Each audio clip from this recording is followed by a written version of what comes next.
convidar os irmãos para abrir, juntamente comigo, a sua Bíblia, no segundo livro de Samuel, no capítulo de número 9. Eu vou ler a partir do versículo 1, para que fique fácil a nossa compreensão. Segundo livro de Samuel, capítulo de número 9. Sou grato a Deus e agradeço ao pastor pela oportunidade. Pastor, nós estamos sempre aí para servir o ministério. Quero pedir aos irmãos que já de antemão orem pela obra ali no município, no campo de Iramaia, um campo que nós abraçamos desde a época de São Paulo e estamos sempre ajudando. Temos alguns projetos ali, Deus tem nos dado força. Diz assim a palavra do Senhor no segundo livro de Samuel, no capítulo 9. A epígrafe da minha Bíblia está dizendo: a bondade de Davi para com o filho de Jonatas. Diz assim no capítulo 9, versículo 1: e disse Davi: há ainda alguém que ficasse da casa de Saul, para que lhe faça bem por amor de Jonatas. E havia um servo na casa de Saul, cujo nome era Ziba, e o chamaram que viesse a Davi, e disse-lhe o rei: és tu Ziba? E ele disse: seu servo teu. E disse o rei: não há ainda algum da casa de Saul, para que use com ele de beneficência de Deus. Então disse Ziba ao rei: ainda há um filho de Jonatas, aleijado de ambos os pés.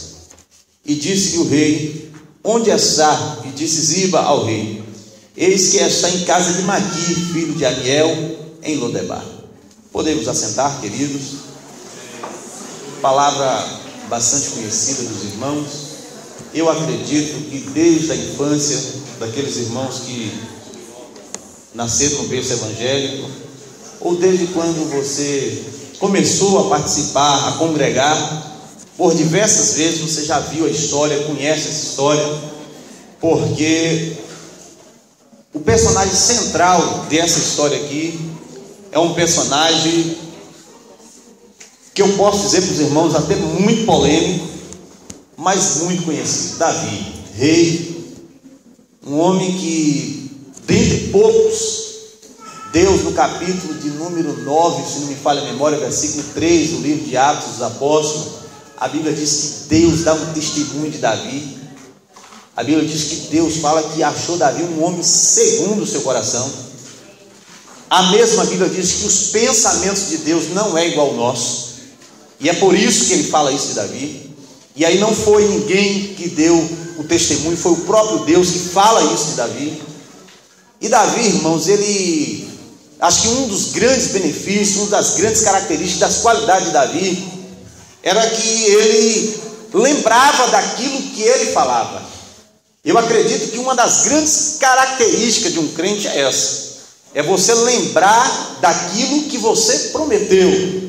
A Bíblia diz que é muito melhor obedecer do que sacrificar, porque tem algumas pessoas que votam, fazem muito voto, mas se esquece muito fácil. Nós estamos vivendo em tempos que o século que nós estamos vivendo é um século corrido, e às vezes esquecemos daquilo que Deus tem nos falado e daquilo também que tem falado.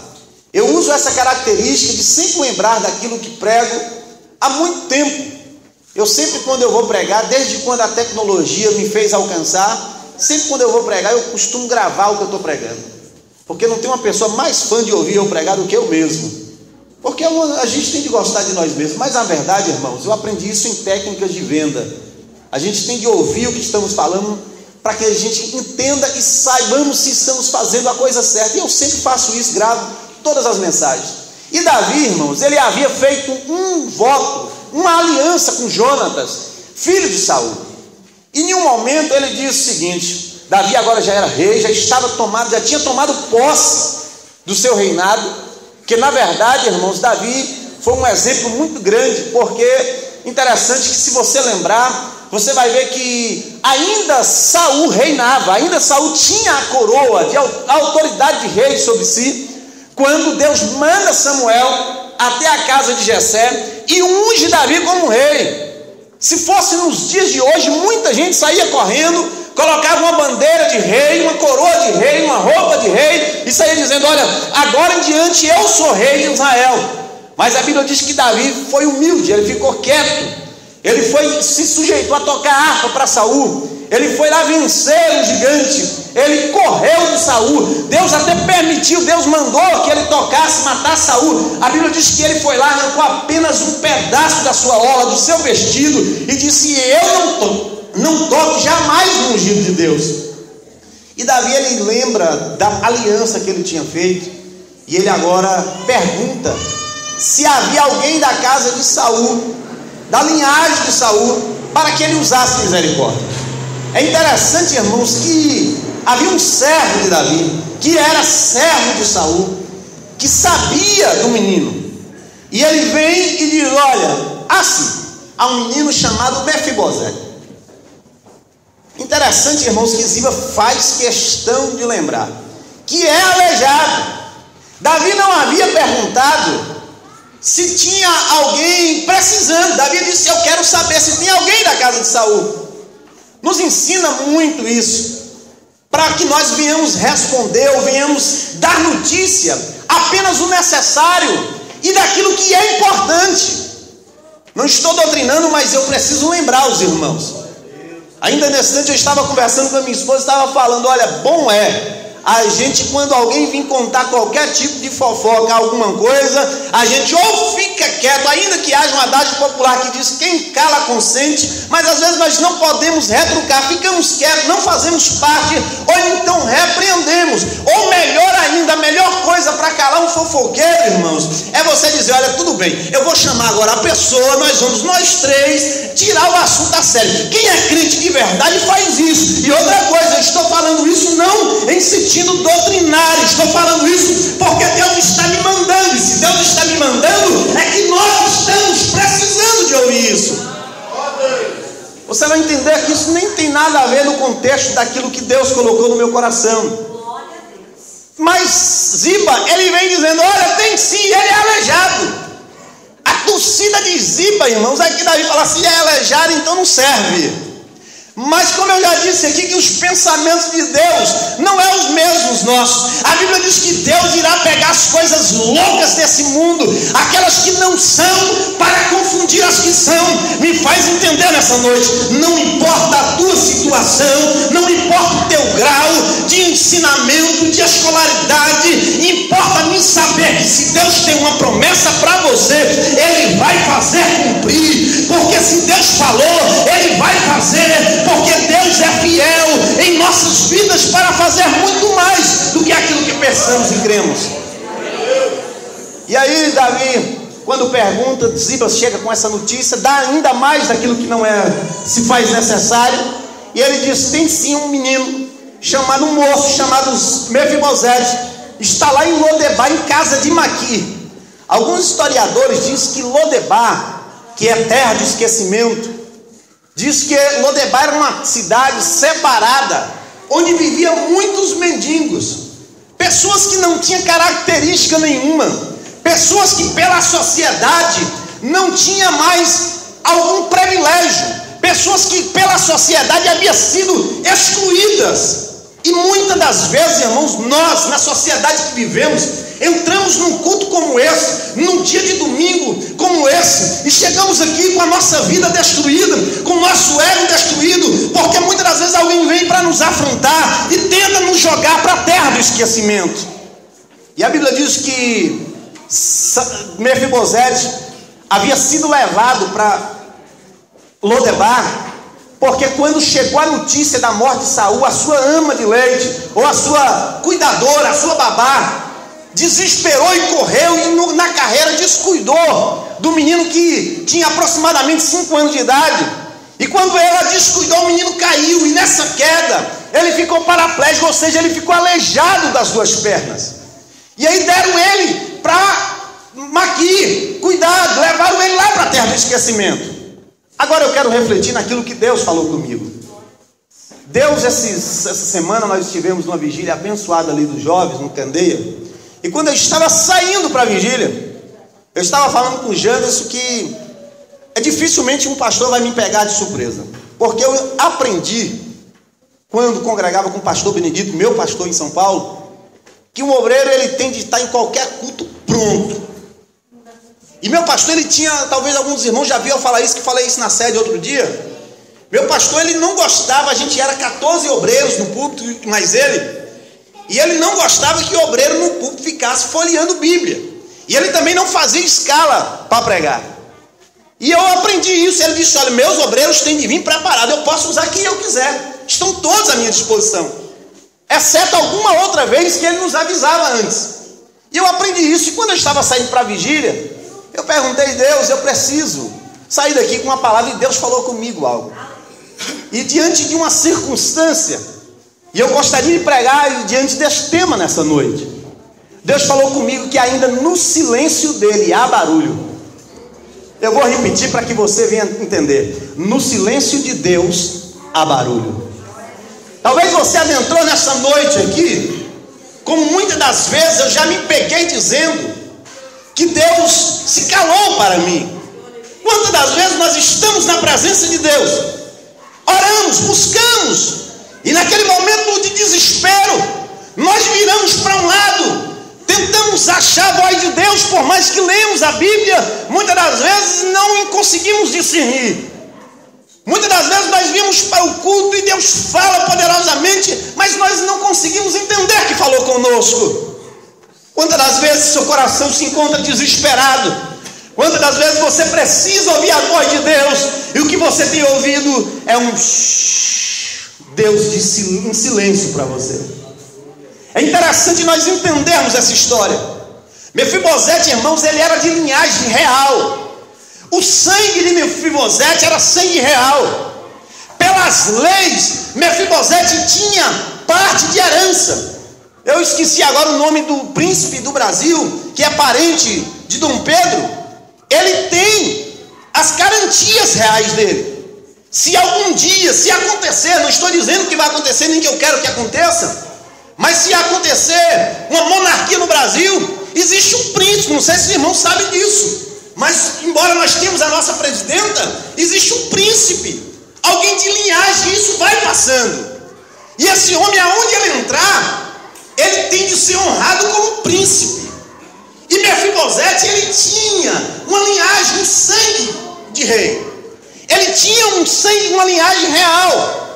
E talvez quando ele ia crescendo, na medida que ele fosse crescendo, ali em Lodebar, ele talvez comentou para algumas pessoas dizendo: olha, algum dia eu ainda vou tomar posse daquilo que eu tenho, daquilo que é de mim, o meu por direito, porque eu faço parte do sangue real, eu tenho direitos de posse. E muitos talvez não deram crédito àquilo que Mefibosete havia dito.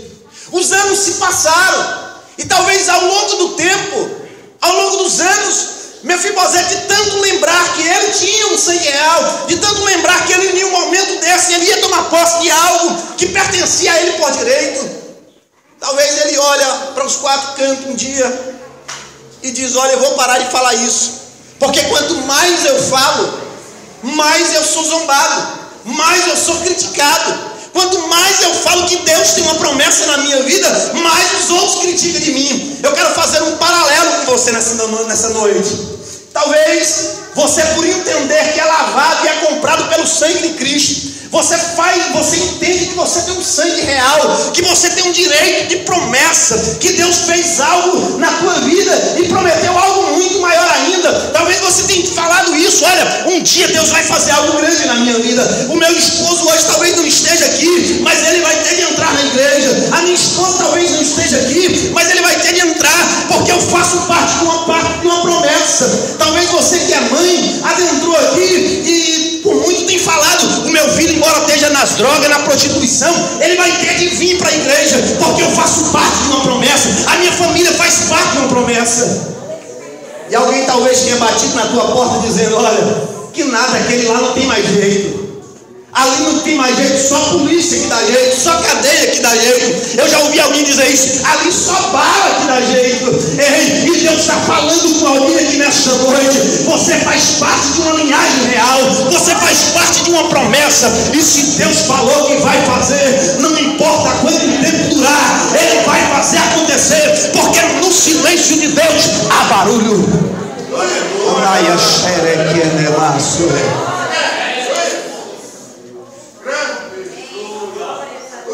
E talvez alguém entrou aqui hoje e tenha dito a Deus: Deus, eu não vou mais falar daquilo que o Senhor me prometeu, Meu Deus, porque as coisas andam tão difíceis para mim, que eu já estou com vergonha. Porque quanto mais eu falo que o Senhor vai fazer algo na minha vida, por mais eu falo que eu faço parte de uma promessa, mais as pessoas zombam de mim. Deus, olha como está a minha vida. E talvez ainda esta semana você falou com Deus isso, e a resposta de Deus para você foi um silêncio. Assim acontecia com Mefibosete. Mefibosete agora se silencia, não tem mais coragem. Isso é uma analogia minha, não está na Bíblia dizendo isso. O que está na Bíblia dizendo é que ele, quando criança, ele foi acidentado, foi feito paralítico, e ele foi levado para Lodebar, para uma terra de esquecimento. O que está na Bíblia aqui diz que ele era filho de Jonatas, portanto neto de Saul, ele tinha sangue real. E aí passa-se o tempo, ainda se você olhar o versículo, os capítulos a seguir, você vai ver que esse Ziba não era gente boa. Tem uma história mais na frente com Ziba acusando Mefibosete, que é terrível. E Ziba, logo de primeira oportunidade, ele toma posse. Como ele era servo de Jonatas, ele agora pega e toma posse, ele cuida, ele passa a usufruir. Eu vou te trazer uma revelação que Deus está me dando aqui agora. Ziba passa a usufruir daquilo que era de Mefibosete por direito. Eu vou dizer um negócio para você. Tem alguém usufruindo daquilo que é teu. Tem alguém tomando conta daquilo que é teu. E eu vou dizer um negócio para você. Há uma coisa que zanga Deus. Há uma coisa que deixa Deus irritado, irmãos. É quando alguém toca naquele que é menina dos olhos de Cristo. É quando Deus tem uma promessa na sua vida e alguém está tentando atravessar você. Quando alguém tem tomado aquilo que é seu. E é interessante que Mefibosete, se você for ler a história, você vai ver que Mefibosete, ele casa, tem filhos em Lodebar. Ou seja, ele já era um homem grande. Ele já era pai de família, embora aleijado, mas pai de família. E é interessante que talvez naquela tarde, eu vou parafrasear aqui como se fosse uma tarde de domingo, Mefibosete estava lá sozinho, na sua casa ou na casa de Maqui, não lembrava mais daquilo que ele pertencia, porque Deus estava em silêncio com ele. E talvez você adentrou neste culto com uma vida tão sofrida, que você entrou aqui e não teve nem coragem de orar pelo teu filho, pelo teu esposo, pela tua esposa. Talvez você adentrou aqui e nem lembrou que você faz parte de uma promessa. Muita gente entrou aqui nessa noite muito mais preocupado com o que vai acontecer amanhã, até sexta-feira, com seus compromissos seculares, do que muito mais para lembrar que você tem uma promessa, que você faz parte de um sangue real. E é interessante que no silêncio de Deus de Mefibosete, Deus agora começa a fazer barulho, incomoda o coração de Davi. E Davi, ele diz o seguinte: alguém, irmãos, quando nós pensamos que Deus está em silêncio, Deus está trabalhando em nosso favor. É verdade. Quando Mefibosete pensava que Deus estava em silêncio, o anjo de Deus vai até Davi, incomoda Davi. E Davi, eu vou parafrasear aqui como se fosse um dia de domingo. E Davi acorda num dia de domingo. A Bíblia não diz isso, para você depois não achar que estou pregando heresia. Estou só parafraseando. E Davi acorda naquela manhã de domingo. E sabe por que eu estou usando exatamente domingo? Para mostrar para você que não se preocupe com o dia de amanhã, porque é nesse dia de domingo que Deus vai fazer uma diferença em sua vida. É nesse dia de domingo que Deus me trouxe aqui para te dizer que no silêncio dele há barulho, há movimentação de Deus. E se você está entendendo isso, dá um glória a Ele. Glória a Deus, aleluia. E Mefibosete, irmãos, talvez Davi esquecido. Mefibosete havia talvez estado com vergonha da sua situação. E no silêncio de Deus começa a haver barulho. E Davi, ele disse: olha, alguém na casa de Saul, ou da casa de Saul, que eu possa agir com benevolência. E talvez chega perto de meio-dia. Davi, o seu servo, coloca a sua mesa. Quando Ziba chega e diz: olha assim um moço chamado Mefibosete. Quando alguém falou isso, eu acredito que Davi diz: olha, espera aí, ninguém come agora, deixa a comida aí na mesa, deixa a comida aí, ninguém vai comer, deixa o banquete aí, porque nós só vamos nos assentar quando aquele moço estiver aqui conosco. Eu vou dizer um negócio para você. O que teve de silenciar nesse momento foi o inferno, porque quem estava tomando conta daquilo que é Deus, agora teve de parar por ordem de Deus. E Deus manda agora que o inferno quiete, que as tempestades se acalmam. Deus coloca agora limite no mar revolto e diz: só vai acontecer alguma coisa aqui agora quando aquele que é digno da promessa sentar na mesa. Ei, eu quero dizer uma coisa para você nessa noite: ainda neste dia de hoje você vai assentar na mesa do banquete, porque no silêncio de Deus há um barulho. E quando eu estou pregando aqui, Deus está fazendo algo sobrenatural na nossa vida, diz o Senhor dos Exércitos.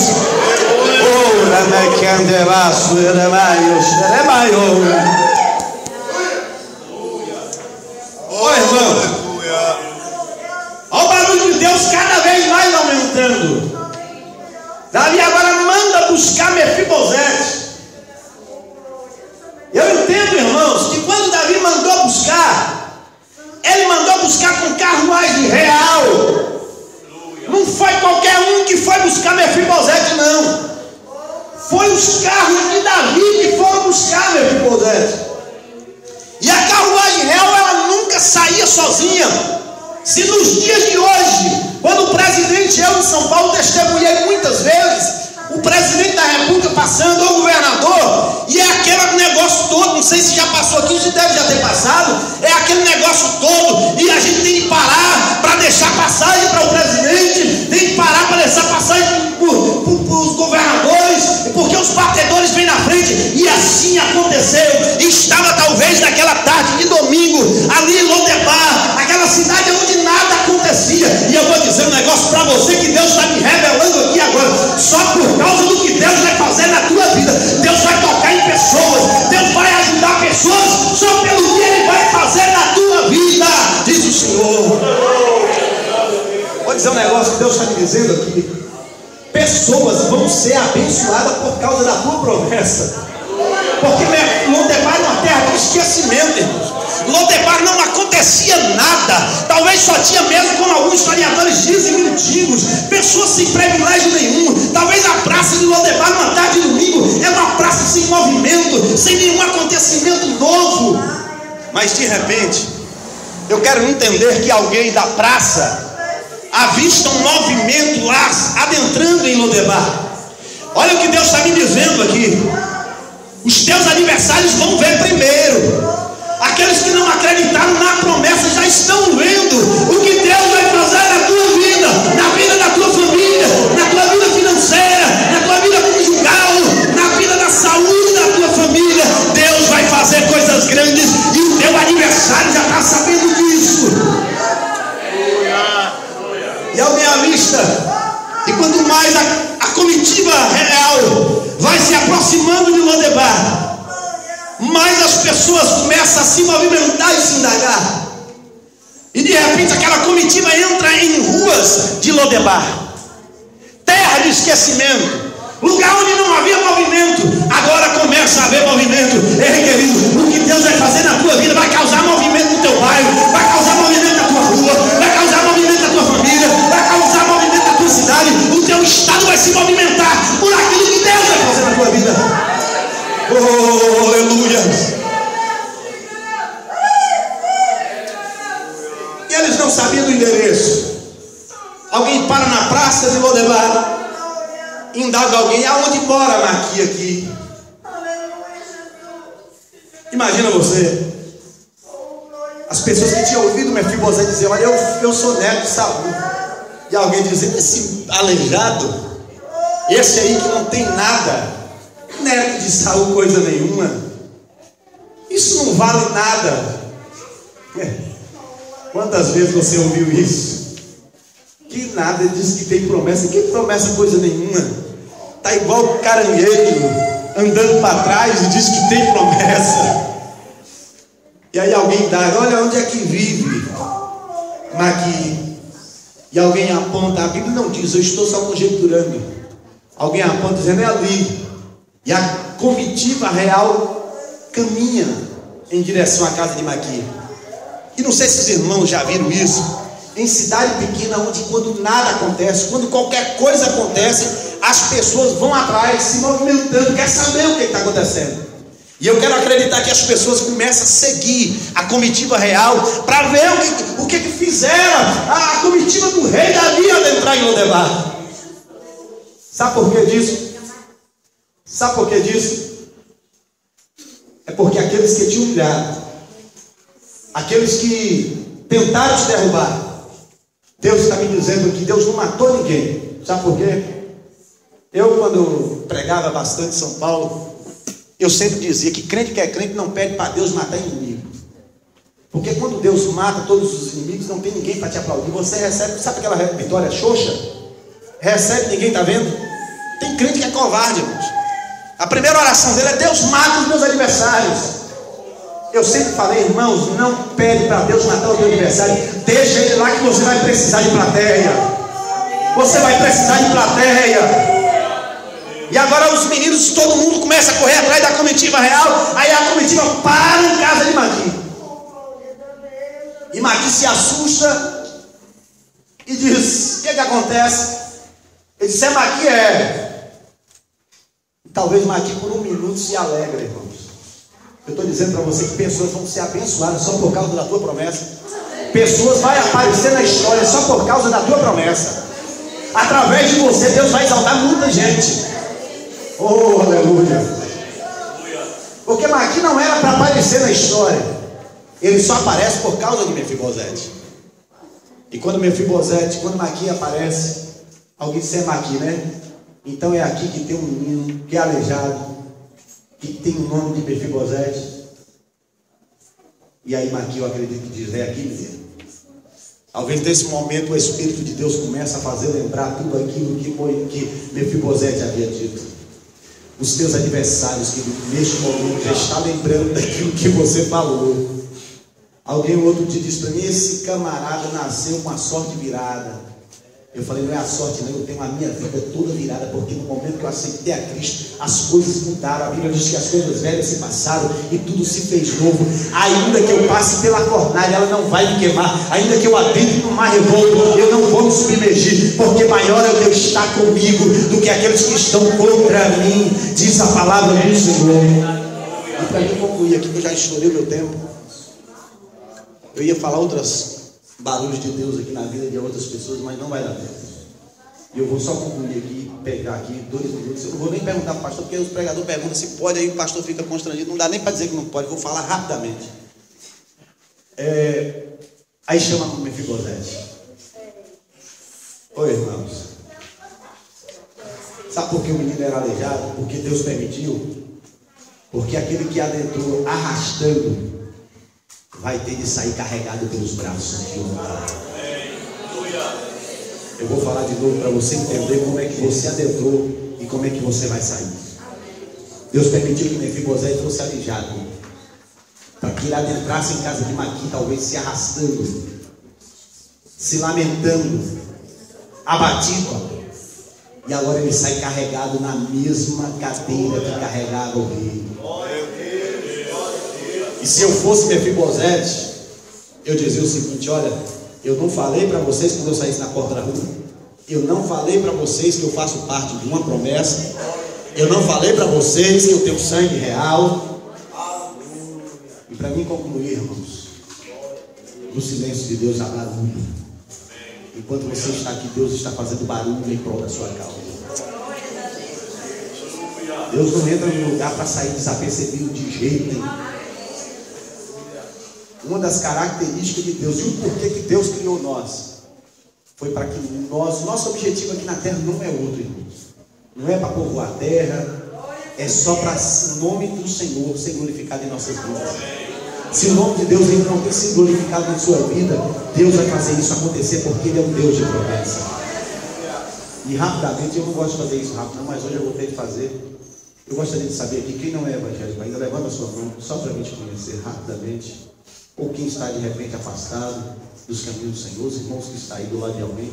Eu não posso de jeito nenhum pregar, nunca fiz isso, não vou fazer. Sei que eu falo isso, que eu faço essa parte, é uma parte importante. Tem alguém aqui nessa noite que por acaso está afastado dos caminhos do Senhor, ou ainda não é crente, não se decidiu ainda, mas quer ir morar no céu? Eu gostaria de te conhecer. Levanta a sua mão só para que eu te conheça. Não tem ninguém assim? Não tem ninguém? Que Deus abençoe os irmãos. Cubra a sua cabeça, por favor. Deus, na noite de hoje, eu quero abençoar essa igreja. Eu quero abençoar o pastor, a sua família, todo o corpo de obreiros. Ó Deus, a tua palavra nos revelou nessa noite que no seu silêncio há barulho. Há muitas das vezes que o Senhor se silencia para nós, mas talvez nós não tenhamos discernimento de conseguir ouvir o barulho. Mas eu entendo que ainda na noite de hoje há um barulho de Deus em nossas vidas, em prol das nossas causas. E portanto eu abençoo essa igreja, Senhor, nessa noite, os projetos dos seus filhos que estejam em tuas mãos agora, e que os sonhos e as promessas que o Senhor fez possam se cumprir e se fazer realizada. Ó Deus, eu quero abençoar essa igreja em nome de Jesus. Amém.